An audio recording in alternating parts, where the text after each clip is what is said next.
Recording in Audacity. Yeah. Yeah. I'm an American. I drive on the left side of the road and fucking hate British people. I destroyed Russell Brand's house. Fuck them. Honestly, we should, though. We should. That would be great. We did. I wish that Russell Brand's house was destroyed. Allegedly. I allegedly wish that we would do that. No. In a movie. No. Welcome to the podcast, everyone. Welcome to Rough Cuts.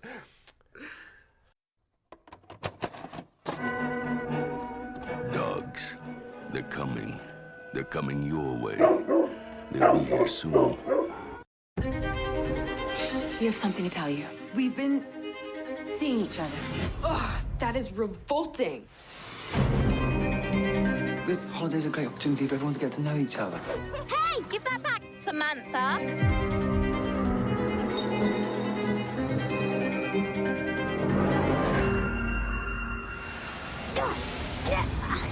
Oh! I can hit it. Should I hit it? No! Hit her! This thing gives wishes. One wish a day, but there's consequences. Have you come across anything unusual? What was that? Magic isn't all twinkly lights and stardust. I got great news for you, because this is the best wish you've ever heard. Wish me.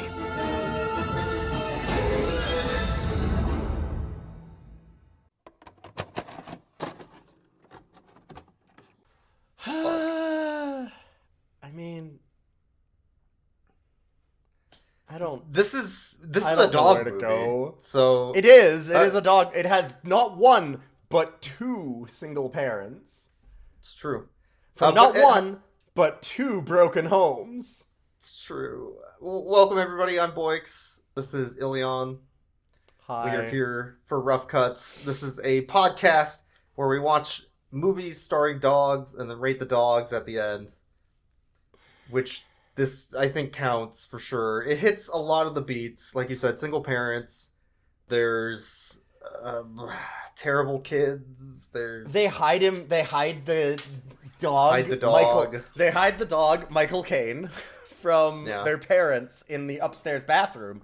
Well, it makes noises and destroys the house, that's every dog movie scene. It is literally every dog movie scene. You can't fool me that this isn't a fucking dog. There ain't no rule that says a dog can't grant wishes. There ain't no rule that says a dog can't grant wishes. It's just a 150 million year old dog. That's all. Yeah. So the movie we watched is called Four Kids and It. Oh, and everyone kills it. That's the other thing. It gets killed like multiple times, and that's the most dog movie thing. If you kill a dog, oh man, you're absolutely a dog movie. They do try to run it over too. Mm-hmm. Yeah, it's a dog movie. So, Four Kids in It, it's based off of a reimagining of a 1902 children's book, Five Kids in It. So it's different. There's one less kid. They had to sacrifice him to Russell Brand. Russell Brand unhinged his jaw and swallowed that child whole. Oh, like... I think the clown in Krampus does that. Yes, yeah, it does. Yeah. Krampus is a great movie. God, I love it. I am so sad that movie got shit on. That movie was really fun. I liked Krampus. Anyway, let's talk about Krampus and not this movie. Can we do that? No, Krampus isn't a dog. I want to talk about a good movie. No. Krampus is like a dog. He's all furry. That's and as far as you got. Goat feet. Yeah. Like most dogs. Goat feet. Most dogs, yes. Yeah. Anyway, this very real dog that we're watching now. So the book is 1902. It has never been out of print. Literally never been out of print since 1902. Yeah. And it's the first book of a trilogy, which might surprise you. I noticed this too. I also did some research. It's a book about a sand fairy named yeah. the Samiad? The Samiad, which was like it's kind of like a portmanteau of some old Greek words where it would be like sand and nymph. So they're like, it's a sand nymph, sand fairy kind of thing. So it's his own creation. Like it's not an old myth, but it's not really like a leprechaun, and it's not really like a nymph or fairy, but it's that kind of like world. Both. Yeah, of like a Ufi or something. I kind of like that idea in a way, like making your own monkey's paw-esque wish. It's also very British, because most of the adaptations of this are on British television that never came over. However, there was one adaptation I noticed that is very funny to me, and I don't know if you would ever expect this. There is a 1980s Japanese anime series with 78 episodes. 78 episodes of this? Like 3 seasons worth. Jesus. Of this. Yeah. I mean, I here's the thing. I haven't seen any of the other adaptations. I don't know what they're like. Mm-hmm. I could see making a good version of this type of story. This one's not a good version of this type of story. This particular movie is not listed as a adaptation because it's technically its own book that is based on the 1902 book. Yes. So it's not an adaptation of the original story. And it's not even and it's a like reimagining. It's like fan fiction. New one is what it is, right? Because the original characters show up in this story. Those are the 5 kids we see later on. Yes, they show up as basically. Have you ever seen like that? Oh god, it's Twilight Zone where it has like the 6-year-old that sends people out into the corn because he gets godlike powers and he's just a dickhead. Yeah, it's that. It's that, or it's like X-Men First Class. It's like that. They're less assholes in that, like by a lot. Sure, but that's the thing. So let me explain the story. Because neither of us have read the original book. Of the original, yeah. But I'm interested in it because this movie it's more interesting so unfun that I'm curious what the fuck they did. I disagree. I think that this movie was a lot of fun, but in a horrible way. So the original story is about 5 kids that move from the city to the country. Classic fairy tale shit. Yes. And they're doing what most kids do in 1902, playing in a gravel pit. Hell yeah. Fuck yeah. Hey, okay. As a kid, I knew somebody that had a shale pit on their yard, and that was the best shit to fuck around on. That's all we did. So they find the Samiad in the gravel pit, who gives them wishes. Actually, it has to persuade them to give wishes, or to make wishes. And then every single one of their wishes ends up in some terrible leprechaun style way, a monkey paw thing. Yeah. Right, so they wish for things like, I wish we were beautiful, and then that ends at the end of the day during sunset. That's a common theme. Mm-hmm. And they wish for wings so they can fly, and they end up stranded on top of a church bell. One of their kids gets bullied, so they wish to be tall. So the other kids, now that he's 11 feet tall, decide to do the only logical thing and put him in a cage and drag him around. Sell him to the circus. To freak shows at a circus so they can make money off of him. Oh my god. Is bullying, mind you. Yeah, to an much extreme. Worse bullying, I'm sure, than before, yeah.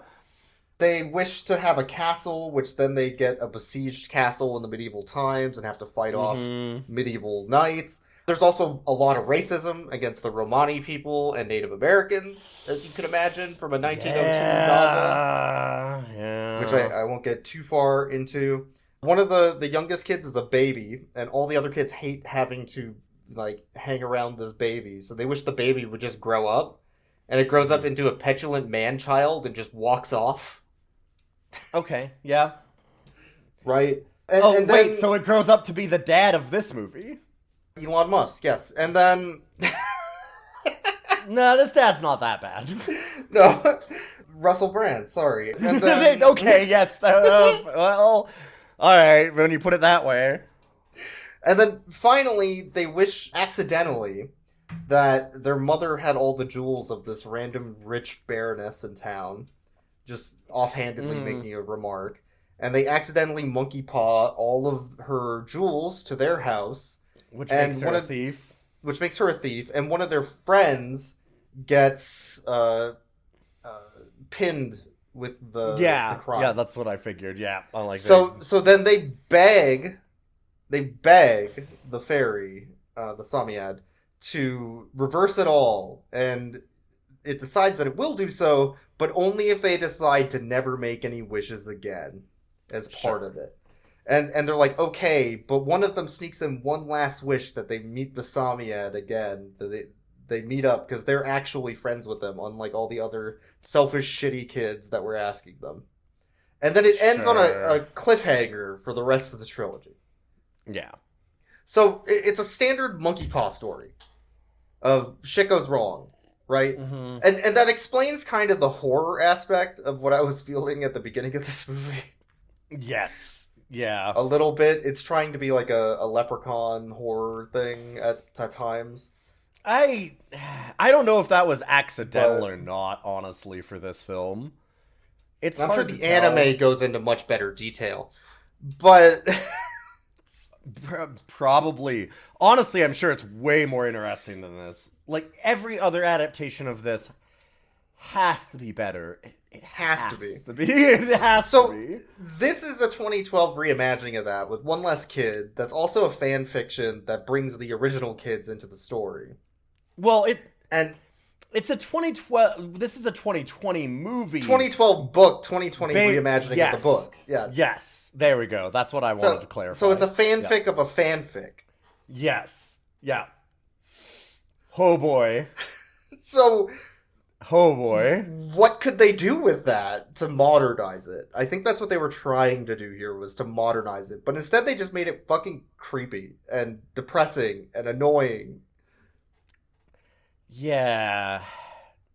And anxiety-inducing. Yeah, well, right? I'm like, the real question is, like, why would we talk about all this backstory? And I think that the answer to that is because we really don't want to talk about this movie. Because that's interesting, and the movie isn't. Well, see, I'll disagree with you on that. I think this movie is very interesting. I also think that it is, as we discussed when we were talking about this during the movie, if you've ever seen Mass Effect, there is a race that has to describe the things that they feel because they have no inflection in their voices. And it is very interesting. Bad. Like, bad. It is interesting. Disgusting. Like, it's a family film. Dire. Yeah. Oh, Jesus. Oh, fuck. Yeah. Yeah. Oh, fuck. That's not good. Oh, it is. Okay, so it starts off with British girl in a library checking out the original book, and she's talking about how she can't actually write her own book even though she wanted to, so she like threw out all of her early writing. And then we get a montage of like the families kind of going on a trip, we have two families. We have a American family with a daughter named Smash and Maud? I think it's something like that. Maud or Molly or... Maudie? It's Maudie. I looked it up. I had to look it up because the movie tells you that so little. It's amazing how often they use Smash's name and how little they use almost anybody else's name. Name the other children. Because there are 4. Okay, so... Well, you named Smash. 2 of them. You named 2 of them. And I named Maudie. So name the other 2 children. So the other girl and boy, Angelica and Tommy Pickles. Was I close? I'm actually looking to check because it had... Well, here's this thing. Okay, just a minute. You don't even know. I am currently looking at the cast, and I'm seeing people's names, And it's like Paula Patton as Alice. And I'm like, wait, is Paula Patton the mom or the daughter? And I don't know if, and Alice I don't know either, because none of it matters. It just is like, it's so nonsense. It's Roz or Ross, R-O-S. Yeah. And then I'm guessing that's gotta be her. And then Robbie is the boy. Those are the British kids. So that's the British kids. But anyway, they're story. Not named really ever, so... No, and it's single dad, is British dad, single dad, and he's got, like, the nerdy girl kid who's talking about wanting her book, and we have Gamer Boy in the most Gamer Boy that we've ever had. In, like, 70% of the scenes that he's in, he is holding a Nintendo Switch. Very obviously a Nintendo Switch, playing it loudly, talking about how great the Switch is, on and on and on. I can name games that were in this movie. Multiple games on Nintendo Switch. Yeah. It's almost indestructible. Did you know that you can, like, hit it against the side of a cliff and it'll still last? In fact, you can even use it to stop an excavator. Yeah, so Surf Ninjas was the Game Gear movie. This is apparently the Nintendo Switch movie. If they had to sponsor it. Like, it is ridiculous how much the Switch features in this. It is a literal plot point at various times. Yes. Yeah. Anyway, so he's got those two kids, and he is single dad. The mom ran out on him to go and party at frats. Yeah, the 40-year-old mom went to university to go to frat parties and become a cougar. Yes. Yeah. And left her children, I guess. Anyway, and then we have the other family, which is Smash, and who's actually Samantha, and Maudie and Alice, apparently. The mom. Apparently. And they're Americans going on vacation. And they do American things like not speaking English properly and driving on the wrong side of the road. Those silly idiots. So prim and proper of us British people. Yeah, they do like some really tired trope joke kind of stuff about them. And they set up that they are sad that their dad's not around. The British kids are sad their mom's not around. Gee, I wonder what'll happen. To be blunt, their dad is not dead. No. He's just not in their life.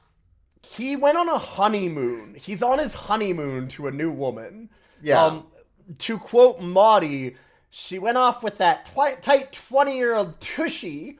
The 5-year-old says this in the bathroom of a train. Well, anyway. That's the 5-year-old that also wants to get drunk, so. Well, you can't skip ahead like that. Let's wait. Hold up. That is specifically a Jameson sponsorship, and they need to pay us if they want us to tell about how their product can be marketed to 5-year-olds. Jameson wants everybody to know that children love Jameson. They love it. Oh my god. It's part of their wishes, but way ahead of ourselves. Way ahead of ourselves. So they have this big They're both driving, road trip. though. They're both driving. Yeah. And they're listening to songs. They're listening to the same song, which is really weird, but they're driving to a vacation spot. And over this is the credits. We go through, like you said, I think it was 4 songs before the credits are over. Full songs. Yeah. The credits take 10 minutes. They just, not because they're like a lot of credits, they just stretched the fuckers out for some fucking reason. One name, and then 30 seconds, and then one name. Yes. And it's Nothing all interspersed. happens. No, it's all interspersed through what I've just said. Just the setup of these are 2 single parents that are obviously going to get together. And the way that they get together is they drive up to a house. It's showing it from the British family's perspective. And the little girl, not the little girl, the older girl, Roz? The British girl, Roz, runs out. She's 13. Apparently the 2 girls are 13. They act like they're 16. And she runs out of the car and goes, "Mom!" Because there's a woman there. But guess what? It's the other family. And they go, wait, is there a mix-up where we're accidentally staying in the same space? We both booked the same townhouse for the week. Which I thought was where it was going, because that would make more sense than that what can happens. Happen. Like, these places double book all the time. They can fuck up. Yeah. But instead, we have the first instance of a laundry list of parental discretions that have been... like, oh my god. They have been seeing each other on the down low, behind their kids' backs, across continents, apparently? Apparently. And now they're just going to have their children spend like a week together as their introduction to their secret fucking families that they've had. Where they're like... Well, to be explicit, they rented this place so they could drink and fuck for a week. Yes! And ignore their children. And bring their kids along. And you might think that we're exaggerating, but I just want to... I'm going to jump ahead. I know that we said that we can't skip ahead too far, but I want to skip ahead to one moment where the kids are sneaking into the house and the parents are fucking on the floor. And they are, like, fucking on the floor. We see them on the floor. Like, they are going at it. Yes, behind the kitchen counter. They show the whole thing. They show them start. They show him take her to the floor, and then they show them on the floor, and the kids come in. The parents poke their head up over the counter. The kids look at them, and then the parents go back down so they can just keep fucking. So they could keep fucking, yeah. Who does this? Who does this? Sorry, the great parents. Well, I mean, that's a running theme, is they're great parents. Oh, they're fantastic. They're so good for each other. They're only one-upped by how great their children are. Jesus Christ. So, now that they've brought the two families together for their shag vacation. their shagcation. Yes. Some might call it. They are wandering around the grounds, and they're actually on a townhouse, which is part of a larger mansion's acreage. And as they're wandering around, they find a creepy pervert who's looking at them on the trail. And he walks up with a camera, and he's like, "Oh, hey, how's it going, everybody? I'm the rich asshole that owns this land that you're staying on. My name's WrestleBrand. WrestleBrand. I'm not a character. I'm just here." And oh my god, is that... Hold on, that's a real good kid you got. And he takes a fucking creepy ass photo of Roz from like 6 inches away. And then he's like, "Oh, sorry, I was being creepy. Let me take a photo of everybody else too. Ha ha ha ha ha." And he like hip fires it and walks away. Ugh. So they have a local pedophile. Yep. I guess. Yep. And what's wildest about this is he does that, and the parents go, "Huh? Anyway, like, what do you want to do something about this man?" No. What they want to do later on, they want to drink and fuck. They want to drink in his house and let him alone with their kids. Yeah. A thing that they do almost immediately after this. Yeah. So they can just go into his house and drink alone while he watches their kids in his mansion. It's so bad. It's so bad. So the kids are fighting because, like, what the fuck? What the fuck? And they end up going out to a trail again, I think. Yes. Outside, because they're like, let's get the kids out of the townhouse. So hopefully they stop fighting. And the parents get drunk on the trail and just lie down. And as their kids are fighting, Smash grabs the Nintendo Switch from... I already forgot the boy's name. Robbie. Robbie. Grabs the Nintendo Switch from Robbie and runs off with it. So all the kids go running after her. And then she falls into a hole in the ground, which is a cave. Yeah. And they find themselves at a beach. Yes. So they're sitting on the beach, and then we get a horror shot of a graboid from Tremors. Mm-hmm. Grabbing at these children's feet and trying to pull them under the sand. And pulling their backpack and their toys under the sand. And then, like, a hump appears over the sand and is following them. And they're like, let's get to the rocks, get to the rocks. The graboids can't go under the rocks. It's solid bedrock. They do literally yell, get on the rocks, at one point to get away from this thing. And this is after Smash hid the Nintendo Switch on a cliffside so that Robbie can't get she, it. like, threw it up there. But well, she didn't totally throw it up there because she climbed the cliffside with her palm on the Switch, pressing it into the wall as she climbed. That thing is hardy and hale. Your kids will love it. They can take it anywhere. It almost never gets destroyed. Please buy a Switch. Please buy the Nintendo Switch today. And then they decide... What is it? So the graboid grabs one of their things, which has a rope or some... Oh no, it's a power cord. It was an AC adapter. Yes. For the Nintendo Switch, which you could buy right now in stores. In stores currently, yeah. Yeah, so they all grab onto the Nintendo Switch's AC adapter. This sounds like a fucking ship post. And this whole thing is going to. And they pull out a little guy. Who's just a little guy. Michael Caine. Yeah, Michael Caine. Naked. In the sand. Little naked Michael Caine. Also... He is a horrible, disgusting, awful gremlin. God, they made him so fucking ugly. He is a disgusting little monster. So, a smaller Michael Caine describes to the children... our dog. Describes to the children that he grants wishes, and he's known as the Sammy-ad. Yeah. And they can wish for anything, but it's only once per day. You can only do one wish per day, and I'll grant any wishes...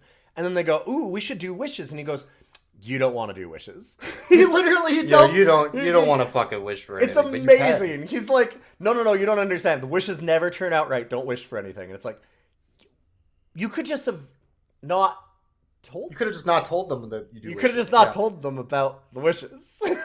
My dude. Just letting you know. So Robbie being a gamer who enjoys both Mario Kart 8 and Donkey Kong... Jungle Freeze or whatever it is?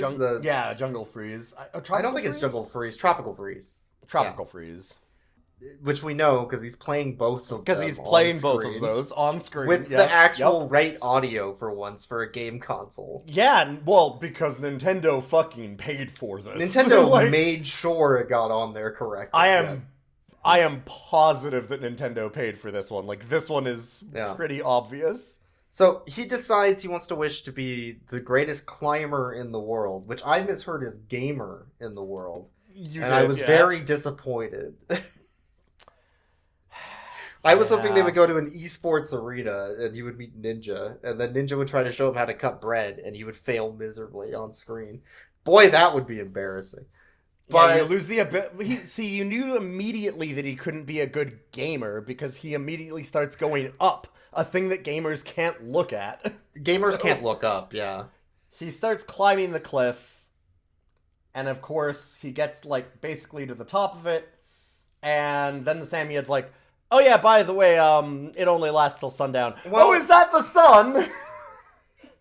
It's not even that, because, like, Roz runs back to the book that she found earlier, and interrupts the parents fucking. Mm-hmm. And drinking. They were they do both. Drunk. They do both. And she's reading the book, and the book describes that it only lasts until sunset, which is what the original book said. So then she runs back in a panic to warn them, but it's already sunset when she gets there. Yeah. And this is the horror shot I was talking about. Yeah. Because it lines up like the scene to where the kid's gonna fall to his death. Oh, and the Sammy-ad's gonna be like, well, shouldn't have wished. Told you fuckers not to do it. All I said is I told you not to do it. Yeah. But she drops a rope down, which Robbie grabs, and gets pulled up, and all the kids are safe, and then the drunk parents stumble on them. It's like, hey, kids, you gotta stop just sitting around. Go out and exercise or something. They're like slurring their words the whole time.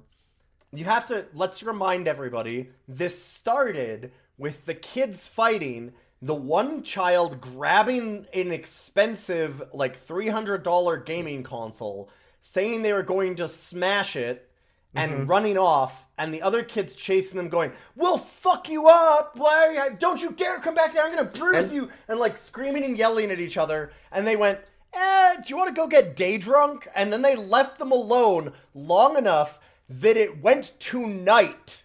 It was midday when they started, and it was sunset when they found them. So it was at least hours. Yes. Yeah. They just didn't know where their kids were. They were just fucking outside. And, like, this is drinking. in Britain, so when you say hours, like, we're talking this is summer. So it would have been, like, 9 o'clock, 10 o'clock at night for it to get dark. Like, they had to leave them alone for 10 hours, essentially. They're really good parents, is what I'm getting at. Yeah. Well, they got drunk. And, like, when we say that they got drunk, we do mean it. Like, every single scene that they are in, they are chugging wine and absinthe and Jameson, which... Is there a scene where they aren't holding alcohol? There must be, but... There's a few, I think, but not many.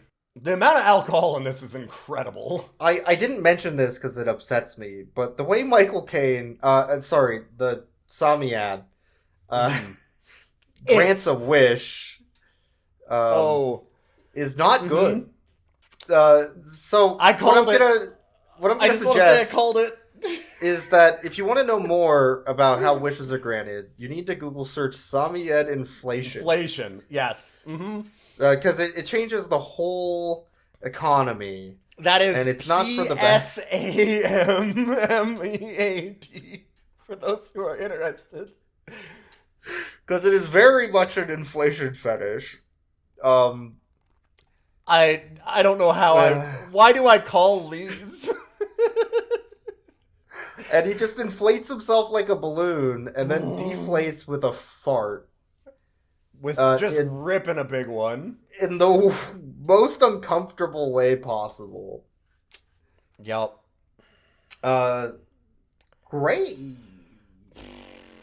Anyway, so that's day one of the wishes. Yeah, but the day ends with a shot of Russell Brand's mansion, and he's looking at pictures of a bunch of kids, including Roz, who he took a photo of. Yeah, and he's looking at his collection of children photos. No context for this at all, other than that he creeps on children. Yep. Yeah, that's... Yeah. I also just want to spend 1 second here, because we were talking about how the kids were fighting, and this isn't movie fighting. This is kids in the backseat of the car fighting in real life. This whole movie is anxiety-inducing and stressful. Like, it felt awful to watch, because I'm like, I am transported back in time to, like, every road trip I had when I was, like, 10, and fighting with your sister, where, like, they're pulling your hair, and you're like, no, leave me alone, and you're, like, slapping each other. That's what the fights are. They're just doing that all the time, and the parents are like, I don't know, kids will be kids. Do you want to crack open another bottle of absinthe? Hell yeah! Let's go fuck! They just leave, and then the kids fight more. Their shagcation is not going to be ruined by some stupid kids. Stupid fucking children. Anyways, day 2 starts with them leaving the house and a helicopter coming to pick them up with a big smash symbol on the side of it. It's the smash copter. It's the smash copter. Would you like to describe the smash copter, Boix? So imagine you have this treat. Yeah, imagine a Barbie helicopter. Mm-hmm. But the inside still has alcohol. But it still has alcohol. It has Jameson. And the 6-year-old girl reaches for it like yummy yummy. 5. She's 5. 5? She's 5. Even younger. Great. Yes. And Roz has to stop her like, no. Save it for later. Which, okay, they stopped the child. You were like, well, they stopped the kid from drinking it. I'm like, but you have to understand that the helicopter is for Smash, who herself is 13. So wants to it's drink a not lot, yeah. like it's not like this is any better. Well, that implies a that little bit, I Smash's guess, wish but- was to have a private helicopter that With specifically drinks. had Jameson. Yes. We keep saying Jameson, but because it's like it is filled with Jameson bottles and they're all All of it. turned to the camera so you can read the labels. like Yep. like it's product placement. We know the Nintendo Switch was paid for, but what I really, really want to know is if Jameson paid for advertising in this, because it's the only thing I can assume is that they want kids to drink Oh. alcohol. Like, that's it. That's the only thing I can assume is their advertising budget was, let's get a bunch of kids drunk on screen. so fucking Like, come on. But they fly to a... It's in a fuzzy pink drinking cart, too. Like, it's like in a Barbie drinking cart. Yeah, It's it's incredible. very bad. But they fly the helicopter and land it at a stadium, I guess. And Yeah. there's a bunch of celebrities and photographers and a whole crowd waiting to get into this show. And Smash is there, who wished to be a pop star. Yes. Because she wants to be the center of attention at all times. Because she doesn't get any attention from her fucking mom, that's for sure. Yeah. At least that's accurate. But the other thing Yeah. that she wished for, the other reason why she wanted to wish this is not just so she could be the center of attention. She also made sure that she had the helicopter come and pick her friends, well, the other children up. The other kids, yeah. Which you're like, oh, okay, well, she's inviting them there so they can, enjoy all of these cool things that she's got. Wrong. No, she just wants to shit on them. Yep. And be They like, bring look the how kids much in better the- I am than you. Yeah, she brings the kids in backstage with, like, her assistant and whatever, and the assistant's like, okay, well, I brought them here. What do you want me to do with them? And she's like, I don't know, shove them in a closet or something. Look at how disgusting they are. And then just fucking leaves. Her whole wish was that. Just to fucking dunk on these other kids for no goddamn reason. What an It's awful bad. thing. It's bad. It sucks. It sucks so much. So, as they're doing the Smash concert, not Smash Mouth, they're different. Yeah, yeah. This one's less racist. Yeah, Smash isn't Blah, blah, blah, blah, blah. anti-COVID knowledge like Smash Mouth. Mhm. The parents are wandering around, drunkenly stumbling through the woods and the trails, looking for their kids, but not really. They're just kind of be like, oh, our kids have been gone for 8 hours. Anyway, you want to wander around drunk? Yeah. And they wander into Russell Brand, who's like spying on their kids or looking for them with binoculars in like and even weird whispering camo to gear, himself, and going, whispering like, "Where "Where are the all kids those little at?" children?" Like very creepily. And they stumble upon him, be like, "Hey, what's going on?" He's like, "Oh, just out here with my binoculars, haha." Anyway, you want to get drunk at my house? And they go, "Oh yeah, that sounds great." Yeah, this is when he extends the drinks invitation to them, and they accept. At this point. Anyways, When you're panicked looking for your children who have been missing for like 12 plus hours, it's got to be more than 12 hours because part of it was that the kids got up really early and they were woken by the helicopter because the other girl snuck out super, super early so she could steal the wish for the day to dunk on all the other kids. correct. And then But it's dark now and they're missing. it's sunset later Yes. because during the Smash concert, sunset happens and Mm-hmm. everything gets whisked away mid performance. Yeah. And Smash has a tantrum about not having all of the fame and fortune that she wished for anymore. She just starts screaming and crying, "I want it back!" over and over and over and over. Yeah. And then they Isn't that rush fun?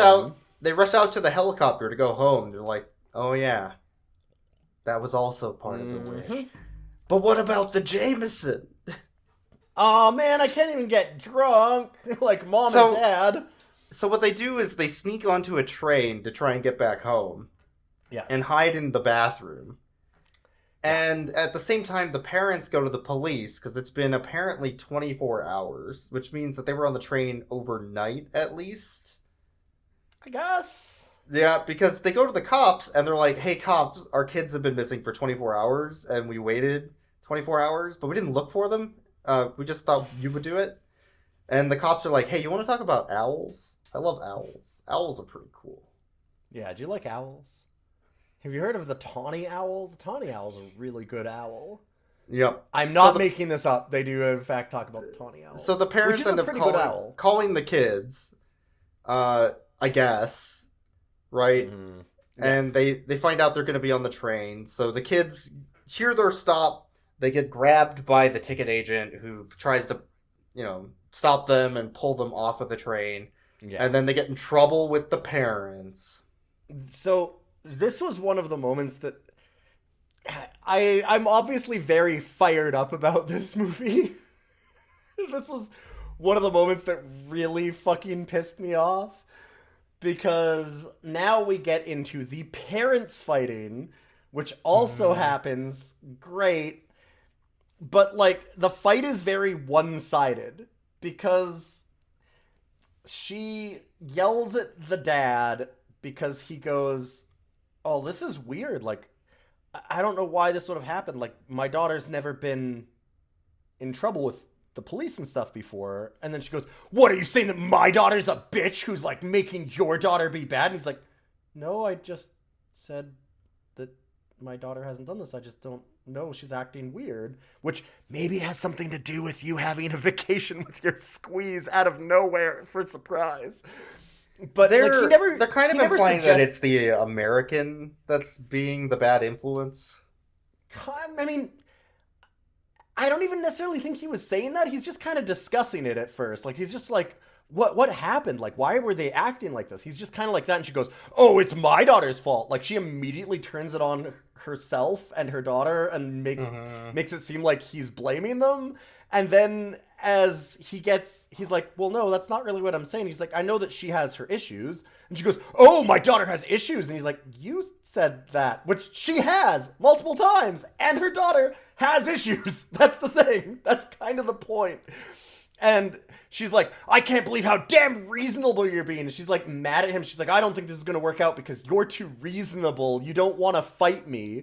And so they totally do that thing where they think that the stupid fucking idea that the only healthy way to talk to people, oh, well, he's not communicating, which, sure, you could say that, but the way that they're saying that he's not communicating is that he's not yelling and angry at her. And it's that is the fucking dumbest shit ever. He can still communicate without it actually being a fucking fight. You don't have to fight to have a relationship. And, you don't even need this to know it's a toxic relationship. No. There's so many other red flags, but... the fact that they've abandoned their children every single day of this vacation to get fucking smashed. That's why she named her kid Smash. That she just obviously likes doing that, yeah. I mean, the Jameson should be a huge red flag. Yeah, so... but they're arguing over that. The kids are arguing over wishes and who should get wishes and what wishes they want. And then they decide to go with their parents to Russell Brand's mansion because he invited them over to drink and get drunk at his house. Yep. So they go into his taxidermy hellhole mansion. Yes. Yeah. Of guns and busts of animals that his family have shot and murdered. Mm-hmm. And it's full of lots and lots of stolen artifacts so that you know he's British. That way you know he's British. That's the most accurate thing in the movie. It's oh god, it's incredible. Yeah. They actually kind of almost poke fun at that a little bit at one point, which was okay. Mm-hmm. And the dad and the mom, I guess, are both getting drunk off of his absinthe that he has around. Mm-hmm. And the kids just wander off.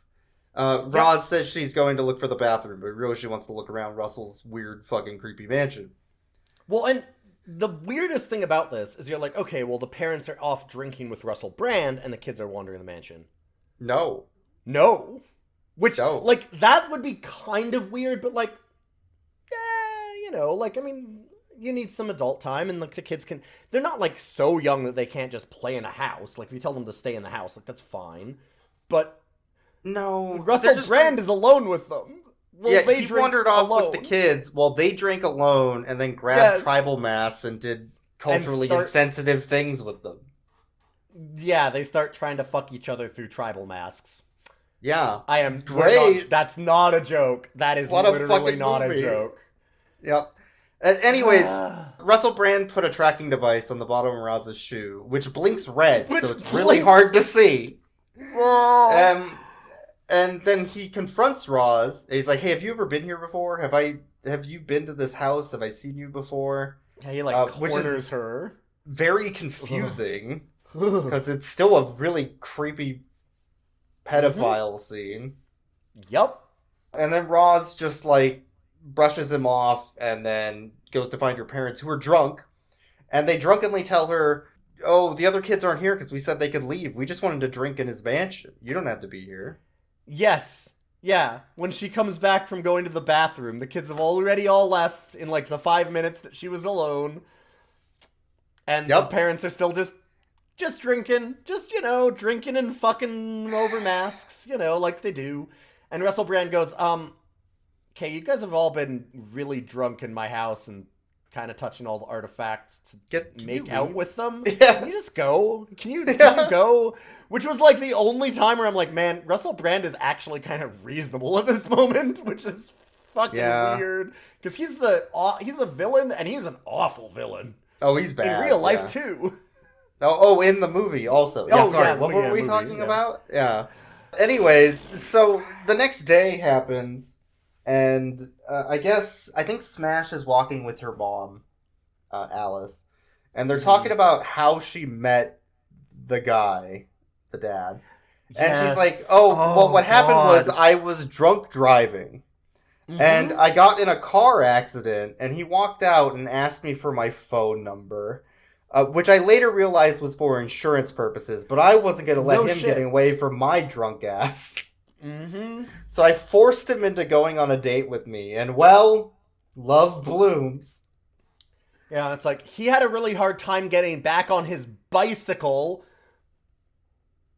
She literally fucking flattened him while he was a cyclist, and then thought that he was hitting on her when he asked for her number so he could sue her. Yep. And anyways, they love each other. What a great relationship. I can't wait for new mom and new dad. Just amazing. Fantastic people. And in the other scene, because Roz is talking with her dad, and the other kids have fucked off to the beach again. And Maddie, the younger girl, decides to have a wish, because she's talking with the Samyad. And she's like, man, I wish everybody would just lighten up. Well, that was what you thought, because that would be clever. That would make sense, but instead she wished everybody could fly for no fucking reason. Yeah, which, like, that felt clever, and it felt good. And, like, the fly thing doesn't make sense, because the scene with the dad is the dad talking to Roz, his daughter, and she starts to float away in the middle of the scene, which is why you thought cleverly that it would be, everybody needs to lighten up. Like, you know, when Willy Wonka with the soda, it's like that. And it's obviously out of her control, because she just starts floating, and she has to, like, ground herself by hugging a tree, and the dad's like, oh, you're acting real weird, and he's talking to his daughter, and he goes, so what would you say if I had her as a permanent fuck buddy who moved in with us after this one weekend that you've ever met this other woman and all of her children, that you've done nothing but fight, and I've never really talked to you about it or done anything with it? Would that be good? Do you think that'd be nice? And then he notices that Roz floated away mid-sentence. Then she's because fuck dealing with that. And it's like, okay, well, this is her floating out of her own control. Oh, no, it isn't. She can just fly wherever she wants. She's just she can go wherever she wants now. Yeah, they could just fly, I guess. Whatever. What? So anyway, Smash gets a text from her dad as she's flying, and it's something along the lines of, I would love to take you back into my house rather than with your mom, but I don't have room right now because I'm shagging this hot 20-year-old on the side. So I could buy you some new shoes or whatever. Yeah, also I'm on my honeymoon right now. Like, it doesn't sound like I don't ever want to see you again. It sounds like I can't take you in at this exact moment. You're with your mom. Yep. So Smash throws the phone on the ground, smashing it. And she gets very angry and twilights through the forest. Uh-huh. Very Twilighty. It looks so much like all the CG in Twilight, yeah. And she grabs a pallet, like a wooden pallet, and uses it as a shield so that she can blast through 5 greenhouse's glass walls, in anger. And Roz has to fly and stop her from crashing into a fucking shipping container at the end of them because she's become very self-harm inducing because of this decision.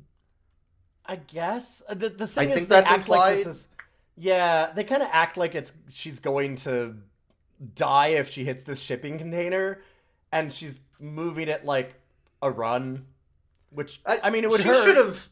She should have got hurt just going through the glass. A wooden pallet with a bunch of slots in it. The glass would have hurt her way more. And she's holding it with her bare hands. Yes, yeah, no, it would the glass would have fucked her up 10 times worse than the shipping container ever would have. So Roz has a heart-to-heart with Smash and is talking afterwards with her because I guess she walks out in anger from a meal of really badly burnt steak to go start a fire pit outside. And Roz is talking to her. She's like, hey, you know, now that we have wishes, wouldn't it be great if, like, your parents had enough time for you? Because that's the problem. They don't have enough time to spend with you. Why don't we wish for time so that we can go back in time? Oh, but the wishes only last for a day. What would that do? She wanted to go back in time to find out if there's a way to make the wishes last longer. Yeah, so she wants to go back in time and ask the characters from the 1902 novel of 5 kids in it how they make wishes permanent. Yes, but I also want to point out really quickly that her solution is like, hey, you know, we could team up together. I know that you've been having some problems here, so what if we, against their will, forced our parents to have to go back to the way things were and made them get back together with the other people that they're no longer with. This is great. What a good message. What a good wish. What a good wish. What a great idea. And they all go, that'd be perfect. So they go back in time to meet these kids, and Roz runs into Russell Brand's grandfather, who looks like Russell Brand. And I thought it was the same character, and he just, like, didn't age, but apparently it's an ancestor. Whatever. It's a joke. It's funny because they dress the same is the thing. Yeah, so it makes no sense. No, but he corners her in a barn, which is still creepy. Oh, yeah, yeah. And he's like, all right, empty all your pockets. What the fuck did you steal from my mansion, you horrible, pestilent little child? And she empties her pockets of a shell, which is supposed to be able to take her back from time travel to current time, apparently. Just whatever. Deus Ex Machina, I guess. Yeah. And a smartphone, which has Angry Birds on it, which was definitely a paid advertisement for Angry Birds. Yes. Yep. Because he talks about it for a while. Yep. He riffs on Angry Birds. Oh, these birds are so obstinate. They're so angry, get it? Oh, these fowl, they're very displeased. Yeah, so he decides he's going to shoot Roz in the face with a gun. Because she's a horrible wizard with a smartphone. In 1902. Correct. And as he's about to shoot her in the face with a gun, the other kids break through the wall like fucking Kool-Aid Man. Kool-Aid Man. Yes, yep. And they start X-Menning him. with Jean Grey powers and fucking Wolverine claws come out of their hands and shit. Because they time traveled so they can get to the new Sammy ad and get a second wish on the same day. Yep, so they wish to be X-Men. Uh-huh. And Roz's superpower is apparently that she is Cyclops, which is the worst X-Men. It's the worst X-Men, yeah. They gave her the worst one. Great. Smash continues to just be really petty about everything. Smash is still a petty, terrible person. Yep. But they shoot Russell Brand in the ass with a laser, lighting it on fire. And they bend his gun back, which was technically already in a previous scene in his mansion. It was. So that's hinting at the fact of why he was asking Roz, have you been here before? Because apparently this Also, already happened, and the time stream is all fucked. Yeah, also why she had a picture on his wall already from, like, his ancestor kind of thing. Which does beg the question, how did they get that? Because there's no, like, time that she gets... Anyway. They made a tin picture and had them sit there for 10 hours. But they must have. They also have the floating original 5 children who become gigantic witches and shoot fireworks at all the townspeople, giggling and laughing as they set them on fire and destroy their buildings. It's so fun how they murder everyone in a terrorist act.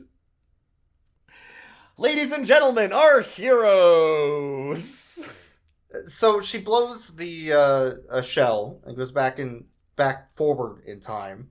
Yeah, leaving the regular English children to cause terrorize terrorism. The village. Yeah. Jesus Christ. I guess. Jesus Christ. And when they get back, Russell Brand is there because he was tracking them and tracked them to the beach that they disappeared on. Using his radar from 1942. Yes. And he's there with an excavator, and he's trying to excavate the beach and look for the Samiad, which he finds. And the children try to stop the excavator by getting in front of it and being like, "You'll have to kill us all first." And Russell Brand's like, "Yeah, all right. I could kill. I could kill. Yeah, I could kill. I could go for a kill, I guess. Yeah." So he starts trying to kill them with the excavator, and they try to stop it with a rock, which fails. So they have to use the only thing that is strong enough to take on an excavator. Yeah, something that's hardy, but still a powerful it has a long gaming battery device life. And a long battery life. That's right, it's the Nintendo Switch! And they jam it into the tracks, which stops the excavator as Donkey Kong Country plays. As it wheezes its last, giving them enough time to get away. That's right, Miyamoto has saved these children. Thank you. Thank you, Miyamoto. Yep. Iwata sacrificed his life to save these children. So they take the dog back to the house, I guess, right? And they hide it upstairs. This is the scene where the parents were fucking in the kitchen. And the kids continue to develop their plan to force their parents to get back together with their old flings. Yes. The other mom and dad. Yeah, by trying to make a wish permanent, because what they'll do is they'll make an app on the phone that if they can use we'll wish for an app that can make any two people fall in love. Yep. And then that means the app will go away, but the love part will stay forever. And we can force them against their will to stay together. The other thing about this, I wanted to say, there's a great moment where our good boy, the poor Sammy, is being carried away by her, and she's like, "It's okay, we'll find you another place to live." And he goes, "Oh, thank you. It's all okay. You don't need to worry about it." She goes, "Really?" And he goes, "No, I've lived on that beach for 100 million years. What the fuck is wrong with you? Why did you destroy my goddamn life? It survived 2 ice ages, a comet that wiped out the dinosaurs, and it couldn't survive you." And then they're like, "Oh, well, is it okay if we still use you to make our wishes? Can we still have wishes, though? To override other people's wills?" And he goes, "Yeah, whatever. I'm guessing you're hostage." Anyways, they're all good friends. The kids are so bad. They're so bad. I love that Michael Caine's character, he actually points it out. He's like, this sucks. You realize how much this sucks, right? And they're like, I guess, but I want things from you. I want things. Yeah. That makes us friends. So they hide the Samyad in their bathtub upstairs, which the parents never check in on their kids, so it's the most, like, hidden place they could find. Yes. And the dad hears them making noise upstairs, so he goes upstairs, like, hey, what was that noise? Oh, I was just showering. You don't need to look in the bathroom. It's fine. And the dad's like, you know what? This has been a really shitty situation, us driving you together so that we could, fuck at a townhouse for a week. Yep. We should probably spend some family time together at the beach and actually, pay attention to our kids for once in our fucking lives. By which he means, I'd like to go to the beach, drink and fuck. Drink and fuck this woman, and you guys can, I don't know, go swim or something. Or whatever kids do. So they go to the beach, I guess, and they're all having fun because the two girls find two hot boy surfers that they can, like, I guess, swoon over. Yeah. And take pictures with. And as they're gone, Russell Brand, who was stuck on a beach very, very close to the shore that he couldn't get out of. Sure. But he goes to the beach, he climbs up a very small cliff, and then... Well, no, that cliff is pretty big, but it's funny because he could he could wade 20 feet out into the water, go around a rock outcropping, and back in on another beach. And be fine. But instead, he decides to climb the 100-foot cliff. And he sneaks into the house and gets the Samyad while they're gone. So as they get back, they realize that the house has been ransacked and the Samyad's gone. And they go to Russell Brand's estate to confront him. And what they find is the children do. Yeah, the children do. The parents are still drinking. The parents just stay at the house to fucking drink. Yeah. But they go to Russell Brand's estate and are assaulted by 1970s Austin Powers robo-wenches. Yes. And it is Austin Powers, not James Bond. This is not very James Austin Bond. Powers. No. And Russell Brand brings them to the house at gunpoint and reveals to them that he has the Samyad in a glass box and has been taking wishes from it at the cost of its own life.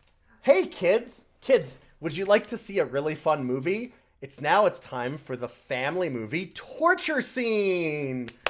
We all like that. Yay! So he's electrocuting the Samyad's brain to force it to make wishes.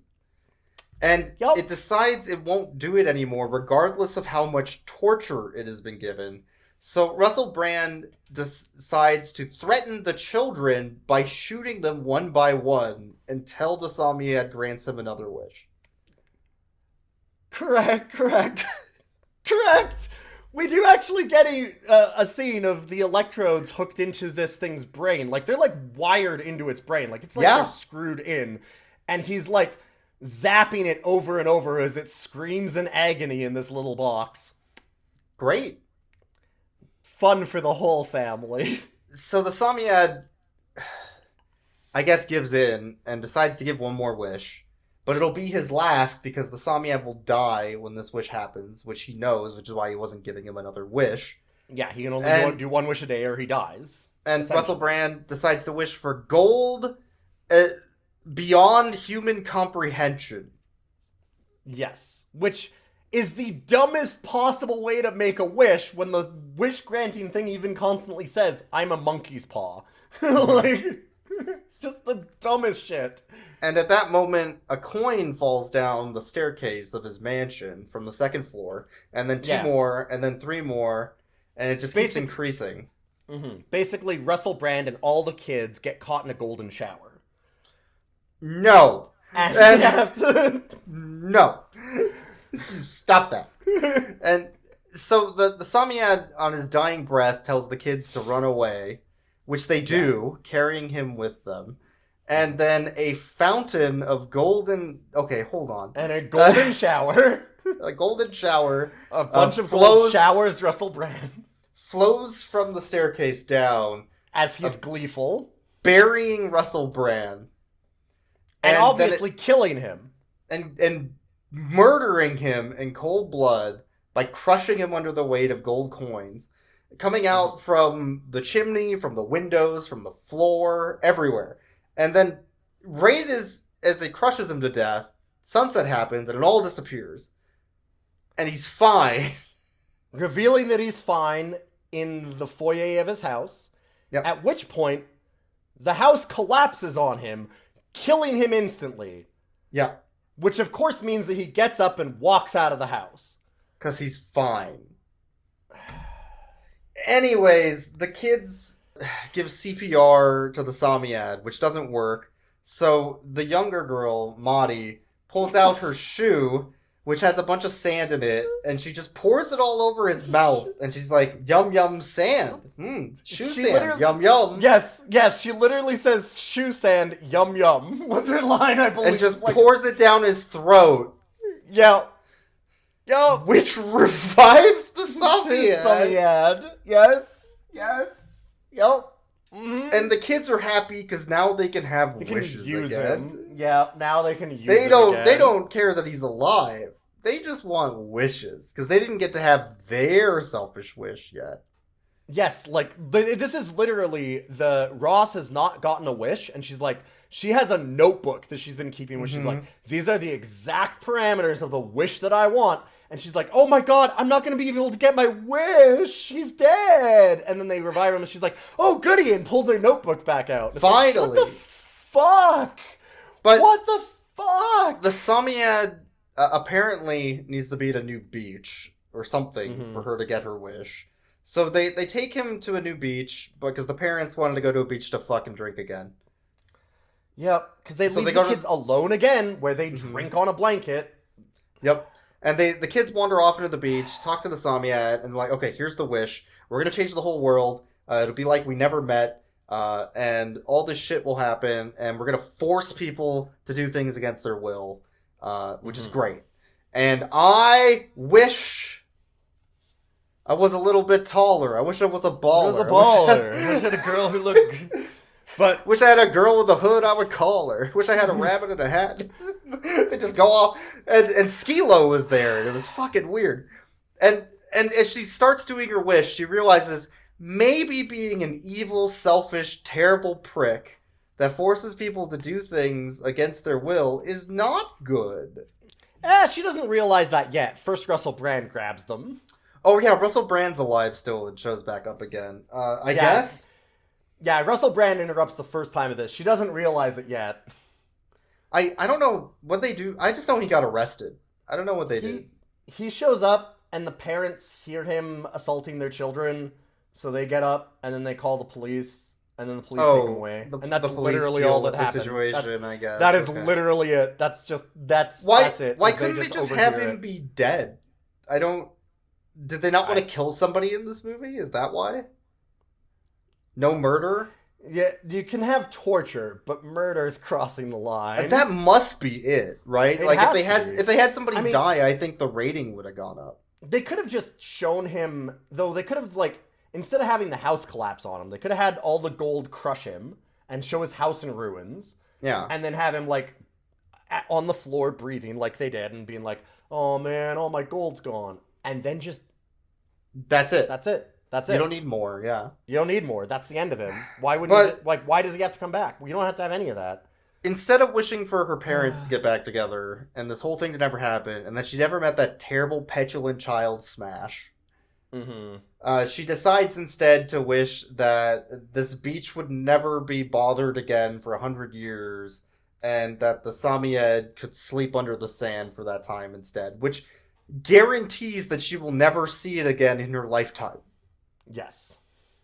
That's the point, is she wants to be dead before that Samyad wakes back up.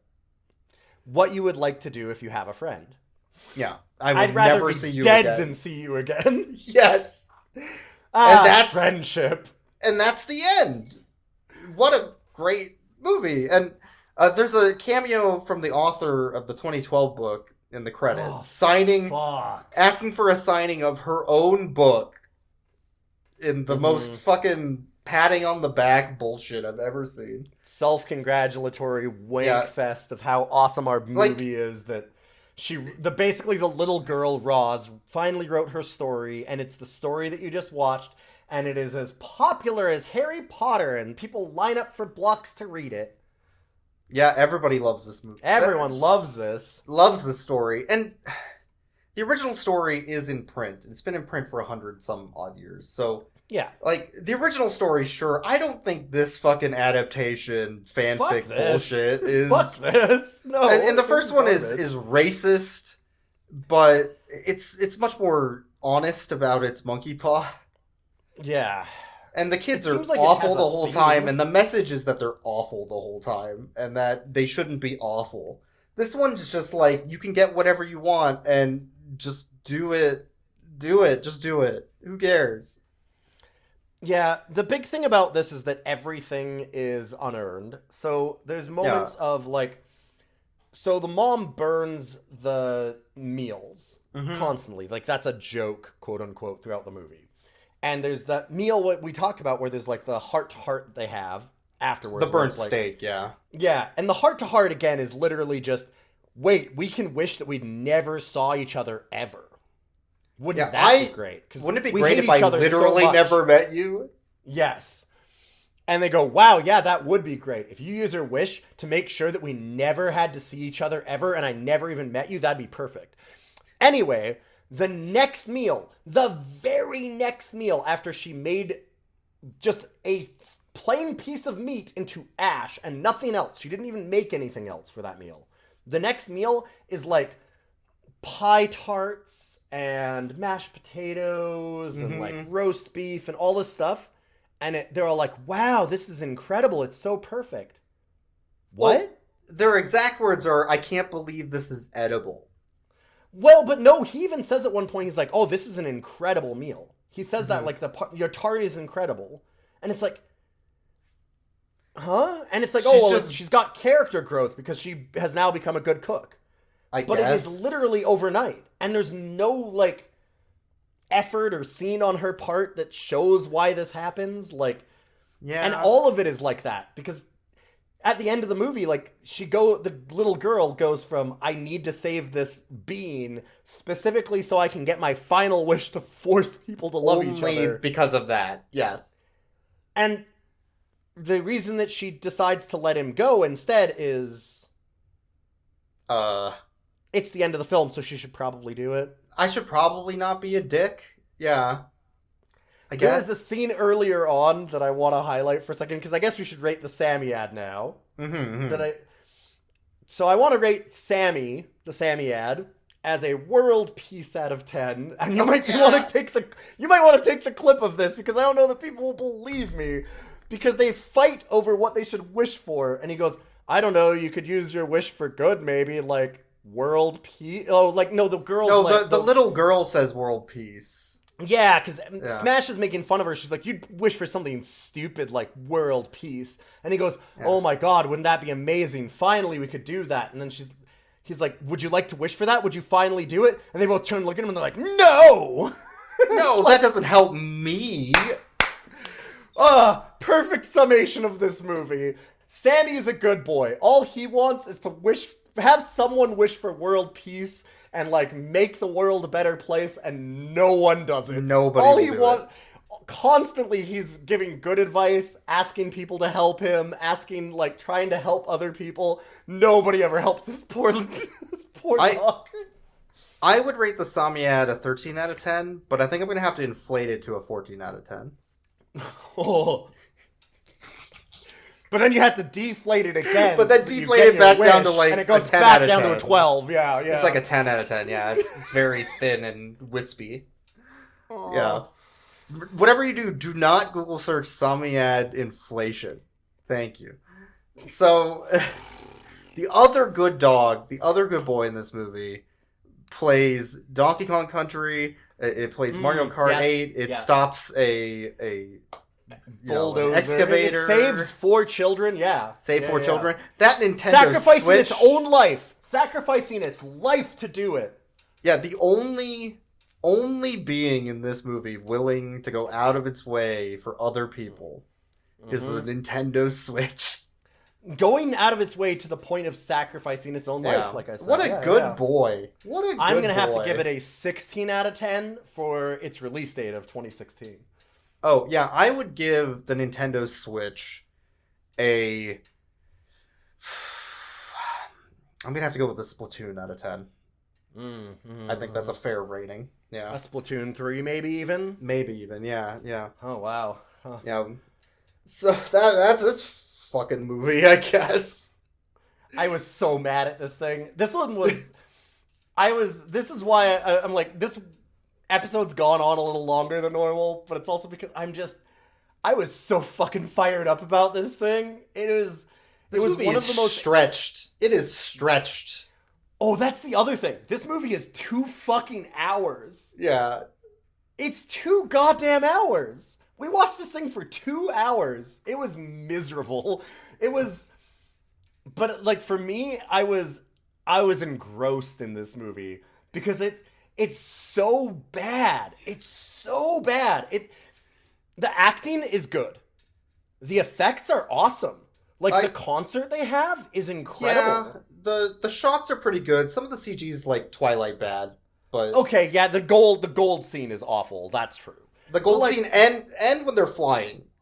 That looks fucking terrible. When they're flying is pretty bad. But, like, the actual concert, though, like, they took a whole stadium and filled it with people and put lights, and, like, the song that she does is actually pretty okay. And, like, they did a Hannah Montana is what they did, and it's like... but, like, they did a good... But, like, that's what she wanted, and that's what would make sense for a girl that age, and, like, it works, and it looks good. It looks as well produced as a Hannah Montana show would have, is the thing. Like, it looks perfect. Absolutely 100% perfect. Everything that comes down to the writing and the characters and their motivations and... Like, the acting is good. Like, the book. Yes. Yeah. Yep. But dog shit. The story itself is so bad. It's so bad. It has all the wrong messages. Every single scene, you're like, well, this can't get to be more neglectful by the parents. And the next scene is like, nope, just wait. Like, just constantly one-upping yourself. Oh, they can't be walking around with wine glasses at all times. Oh. They're outdoors drinking constantly with, like, wine glasses as they watch fuck outdoors while drinking. Oh my god. Well, their children are lost for 12 hours. Yes. In a different city. And then they're just like... realize it. And at that point, they're not even like, oh, fuck. They're like, oh, we should probably look for them. Yeah, should we do something? I don't know. I guess. I don't know. Maybe. Like, fuck. And these are the good parents, because the 2 parents that are missing, like, they actually have a moment where Robbie says to Ross, because Ross is, oh my god, she is also delusional. Yes. Like, her mother calls her at one point, finally, and the mom goes like, it's like, you hear like, oons, oons, oons, oons in the background. Drunk at a frat party, yeah. And they're like, wait, Mom, are you at a party? And she's like, yeah. And it's, and then she goes like, oh, well, you know, would you like to see me and Dad? And she's like, well, you know, I like you guys. And then she's like, oh, see, she likes us. She likes Dad. She likes Dad. And, like, basically hangs up on her mom to, like, maintain this fantasy. Maintain it, yeah. And then Robbie at one point talks to her where she goes, she's like, well, I can't wait to get, like, Mom and Dad back together. And she goes, she left us. And it's like, yes, yeah. Like, she left us to go fuck at university at frats while she's 45. I want to say, like, the other parents have to be better, but I think they're all just fucking terrible people. Yeah, like, every single parent here is a terrible person. Exactly. Like, it's so funny that despite how awful these parents are, at least they didn't literally abandon the kids. They only figuratively for hours at a time while fucking. Oh my god. It's, yes. What a movie. Fantastic. A+. It one-ups Molly Moon. It one-ups Molly Moon's magical bullshit where she's, like, holding an AK-47 to everybody's head to make them do her bidding. It's worse than that ethically. Oh my god. I know what we've learned is that a lot of children's stories, like books in particular, are ethically vapid. Like they are the most ethically like sound individual in this whole movie is the Samyad. He's like by a lot. Opposite of the Munchie. Yes, yeah. It's the total inversion. Everyone else is miserable, and the Samyad is like, can we have world peace, maybe? Anything fucking nice for once in this fucking life? Can anybody treat somebody with some respect, goddammit? What a film. I loved this in how much I hated it. Well, if you want to wish for more episodes of Rough Cuts, you can check us out on social media and support us on Patreon. We have a TikTok, we have a Twitter, we have a co-host. You can email us. We are Rough Cuts Cast at most of those places, except at co-host where we're just Rough Cuts. Yep. So check it out. We rent a lot of these films. We buy equipment. Every little bit helps. So if you would like to support the show, the Patreon is a great way to do that. We're at a ton of episodes, apparently. 127 is this one. I'd also like to point out, this one we didn't rent, we watched ads for, and it's kind of important because the very first ad that we got, as you were saying, you were in the middle of going like, oh my god, there's a lot of Nintendo Switches this. Is this sponsored? It cut to the first ad, which was an advertisement for the Nintendo Switch's Fire Emblem Engage. It sure was. Like, perfect timing. Because I asked the question, and then I heard the Switch snap. Yes, yeah. Of the Joy-Con. I'm like, oh. So good. This was a viewing treat. If anybody were to watch this movie, I would say play it on 1.25 speed. Yeah. So that's the only caveat. It's so long. Yeah. But that's it for this week. Thank you for listening, everybody. We'll be back with more Rough Cuts here in the new year. So we're not quite in a full, I think, 3 years because we started in the spring, but yeah, no, we're pretty close. Yeah. But yeah, well, thank you for all the support. We've got like 30,000 some downloads, so 25. Yeah. But yeah, it's been a wonderful journey. Sometimes. This was not one of them. And I wish that you would all join us for more episodes. You know that wish is going to go bad, right? And yeah. We're going to be stuck watching more dog movies. Yes, I understand. I know. Yeah, that was a terrible wish. We have to watch more of this shit. You fucked up. Oh no. Switch. No. Nintendo Switch! Holy shit. My Switch! Oh, goodness. I think this movie was made to sell Nintendo Switches. I think that's where Man, it's can at. you see that? Do you see the beating that Nintendo Switch took? And it's still working. Your kids could also fight and scream over it and still have it work. You'd think that it'd mention. Oh, and by the way, the magic wears off at sunset. There's dribble on my fairy. This is based on a 2012 book, which is based on a Build 1990 novel. Collect their weapons. The Nintendo Switch! Empower your warriors with the legendary Emblem Rings. Fire Emblem Engage. New release on January 20th. Game rated teen.